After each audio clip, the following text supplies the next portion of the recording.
자, 오늘은요, 여러분들과 함께 향가, 팔구체 향가인 처용과 함께 공부해 보도록 하겠습니다. 여러분들 그 교재로는 16쪽 교재 되겠고요. 처용과 핵심 정리부터 살펴보도록 하겠습니다. 교재에 있는 내용과 똑같으니까요. 여기 내용을 참고하시면서 보시면 되겠습니다. 우선 지금 우리가 공부하고 있는 건 신라시대 때 유행했던 향가라는 장르 계열입니다. 자, 다시 한번 정리를 하지만 향가는 신라의 가요라고 보시면 되겠고요. 신라시대 때 주로 그 승려나 화랑 계층에서 주로 그 불려졌던 승려나 화랑이면 이 당시에는 귀족 계층이 되죠. 불려졌던 그런 노래들로서요. 대부분 형식으로는 4구체, 8구체, 10구체가 있다고 얘기를 했죠. 가장 발달된 형태가 19체고 19체 형태는 아홉 번째 척구에 감탄사가 들어간다고 했습니다. 아으나 아야. 그래서 여러분들 18쪽에 보시면 창기파랑가 같은 경우는 19체 한가죠. 아홉 번째 척구에 아야라는 게 있고요. 페이지 확인해 보시면 될 거고요. 20쪽에도 안민가 역시 아홉 번째 행에 아으라는 것이 있을 겁니다. 처용가는 여기서 지금 8구체 한가 형식이 되겠고요. 8구체. 성격상 주술적입니다. 주술적이라는 것은 무언가를 기원하고 바라는, 그래서 뭔가 기원하고 바라는 그런 어떤 성격의 노래를 주술적이다. 이렇게 얘기를 할 수 있겠습니다. 뭐 주제는 여기 나온 것처럼 아내를 범한 역신을 물러나게 함이라고 할 수 있겠죠.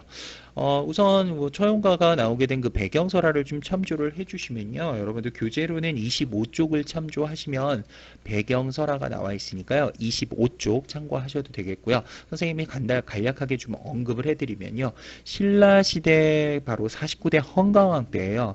이 헌강왕이 우연히 그 개운포라는 곳에 놀러 가게 돼요. 신하들과 함께. 근데 그 개운포에 갑자기 안개가 끼고 굉장히 앞을 분간하기 어려울 만큼 안개가 뿌옇게 끼어버린 거예요. 그걸 보고 왕이 아니 이거 어떻게 된 일이냐 라고 했더니 한 신하가 나와서 말하기를 그 지금 이 동해의 용왕이 조화를 부린 거니까 이 용왕을 위해 뭔가 기쁜 일을 해주셔야 합니다 라고 해서 바로 그 자리에 그 절을 지었다고 하죠. 이렇게 절을 세우고 절을 세웠더니 바로 그 안개가 싹 사라졌다고 해서 열릴게 구름이 열리다 안개가 거치다라는 뜻으로 개운포라는 그 지명을 얻게 됐다고 해요. 그러고 나서 이제 용왕이 감사의 뜻으로 바로 그 절을 지어준 감사의 뜻으로 일곱 아들들을 데리고 와서 함께 춤을 추고 노래를 했는데 그 일곱 아들 중에 한 사람이 바로 이 처용이 되는 거예요. 이 처용이라는 인물은요, 용왕의 일곱 아들 중 하나고요.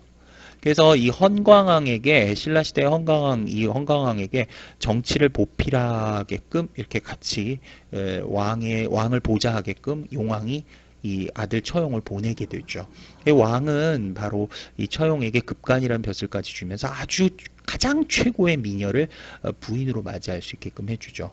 그래서 처용이 이렇게 하루는 정사를 보고, 그러니까 즉 일을 보고 정치를 하고 나서 이제 늦게까지 일하다가 밤에 늦게 들어왔는데 아니나 다를 이런 평상시에 이 처용의 아내가 너무 예뻐서 흠모했던 역신이 와서 한 방에 아내와 있는 거예요. 그걸 본 처용이 얼마나 일반 사람 같으면 얼마나 화가 나겠어요. 뭐 이놈 전연하면서 난리가 났었을 텐데 처용은 그렇지 않고 여유롭게 춤을 추면서 그 자리에서 빼앗긴 것을 어찌할 것인가 하면서 물러났다고 해요. 그걸 본 역신이 아내를 범한 역신이 처용 앞에 무릎을 꿇으면서 내가 다시는 당신의 얼굴이 그려진 곳에 나타나지 않겠습니다라고 하면서 당신의 그 인품에 감복했다라고 하면서 물러났다라는 그런 설화가 있습니다. 거기에 관련된 이 내용이 바로 처용인데요.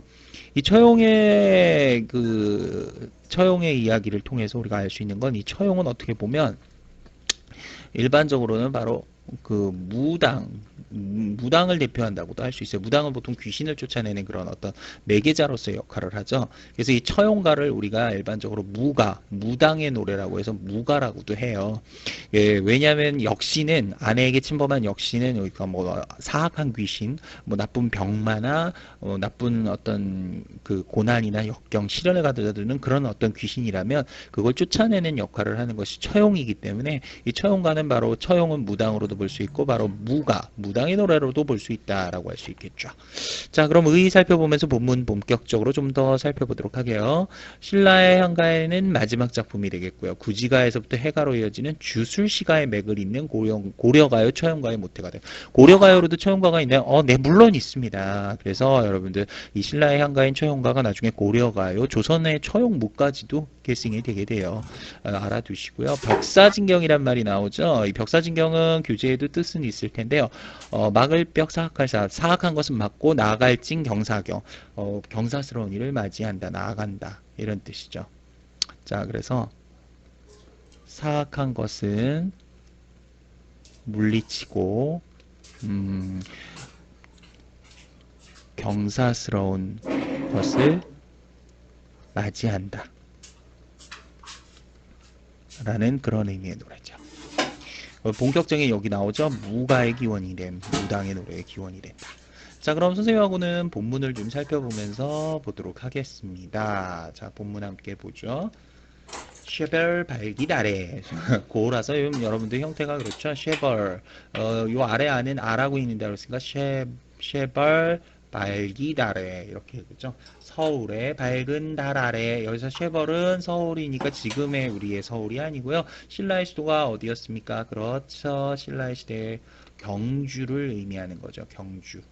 자, 서울의 경주의 밝은 달에 밝은 달 아래 현대어 해석은 교재 옆부분에 작은 글씨로 있으니까 참고하시면 되겠습니다. 서울의 밝은 달 아래 이 부분 전체는요. 시간적 공간적 배경이 나왔습니다. 시공간적 배경이 언급되어 있고요. 그죠? 서울 공간적 배경 밝은 달 아래 저녁이라는 걸 알 수 있죠. 밤들이 노디다가 밤 늦게까지 놀다가 들어사 자리 보건 들어가서 자리를 보니 잠자리를 봤더니 다리네 이러라 라고 하네요. 다리가 넷이래요 방 안에. 그건 곧 처형과 아내가 동침하고 있는 장면을 목격을 한 거죠. 그래서 여기에서는 바로 역신이 처형의 아내를 침범한 거죠. 둘은 내해였고 둘은 여기서 내해라는 건 내 아내, 둘은 내 아내의 것이고 둘은 니해 온거, 둘은 누구의 것인가? 이건 바로 역신의 다리가 되겠죠. 본대 내해 다말한 본대 본래 내 것이었지만은 아사나롯띠알이 있고 자, 이 부분 굉장히 좀 중요한 부분이라고 얘기할 수 있습니다. 아사나롯띠알이 있고 아이고 좀 줄이 삐뚤어졌네요. 다시 좀 거 볼게요. 아사나롯띠알이 있고 라고 했는데 이 아사나롯띠알이 있고 빼앗긴 것을 어찌할 것입니까? 라고 해서 이 부분에서는 그 표면적인 것과 표면적 겉으로 드러난 부분과 이면적 그 속에 담겨진 것이 서로 좀 나타나는 게 다르다고 할 수 있어요. 표면적인 부분은 체념, 포기하는 거야. 아유, 내 건데 뺏겼는데 어떡해. 그러나 이면적으로는 너그럽게 용서하는 관용적 태도가 드러난다. 이렇게 얘기할 수 있겠죠. 겉으로는 체념이지만 이면적인 부분에선 관용적 태도가 드러났다. 영탄도 있죠. 빼앗긴 것을 어찌할 것인가 라고 해서 영탄법도 사용이 되어 있다 라고 할 수 있습니다.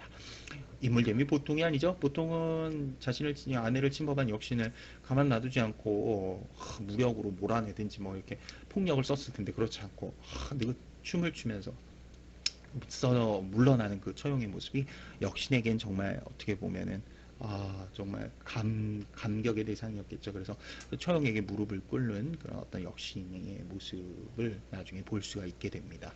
그래서 여기에서 굉장히 중요한 부분이 바로 이 부분이다라고 할 수 있습니다. 이면적으로는 관용, 너그럽게 용서하는 태도를 보여준다. 겉으로는 체념이지만 관용적 태도를 보여준다라는 것을 볼 수 있겠습니다. 그래서 뭐 전반적으로는 무가적 성격이 있는 거고요. 그런 부분들을 좀 생각을 해주시면서 그 옆에 있는 그 밑에 있는 1등급 내신 연속 문제나 교재에 있는 문제들 같이 또 풀어보시도록 하시겠습니다. 자, 강의 마치겠습니다.